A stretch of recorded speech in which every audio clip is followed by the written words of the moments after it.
सोलापूर शहराच्या शांतता व सुव्यवस्थेला बाधा निर्माण करणाऱ्यांवर तडीपारीची कारवाई करण्यात येत आहे। 1 जानेवारी ते 16 जून या 5.5 महिन्यात पोलीस आयुक्त एम राजकुमार यांनी 29 जणांना तडीपार केले। याशिवाय आणखी 25 सराईत गुन्हेगार तडीपारीच्या यादीत आहेत। त्यांच्या वर्तनात बदल न झाल्यास त्यांच्यावरही तडीपारीची कारवाई अटळ आहे।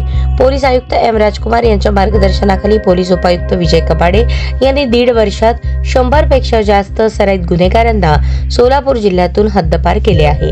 आता आगामी महापालिका निवडणुकीच्या पार्श्वभूमीवर शहरातील विजापूर नाका, सदर बाजार, सलगर वस्ती, फौजदार चावडी, जोडभावी पेठ, MIDC व जेल रोड या 7 पोलीस ठाण्यांनी त्यांच्याकडील सराईत गुन्हेगारांची यादी तयार केली आहे। त्यात विशेषतः शरीराविषयक आणि मालाविषयक गुन्हे करणाऱ्यांचा समावेश आहे।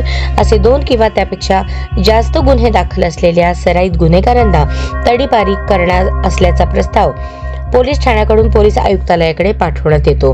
त्यानंतर सहाय्यक पोलीस आयुक्त त्या संदर्भात चौकशी करतात आणि त्याचा अहवाल पोलीस उपायुक्तांकडे पाठवला जातो। त्यानुसार पोलीस उपायुक्त त्या सराईत गुन्हेगाराला तडीपारीची कारवाई करतात, अशी ही प्रक्रिया आहे।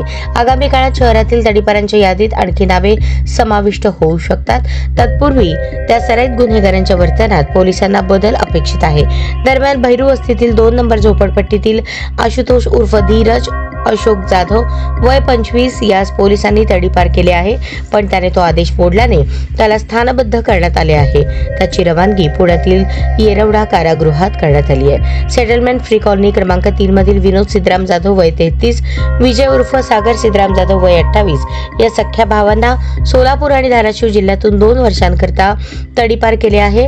गैरकायदेशीर मंडळी जमवून दंगा व मारामारी करणे, घातक शस्त्रांचा वापर करून मारहाण करणे, जीवे ठार मारण्याचा प्रयत्न करणे असे गुन्हे त्या दोघांवर सलगर वस्ती पोलिसात दाखल होते। त्यावरून ही कारवाई करण्यात आली आहे।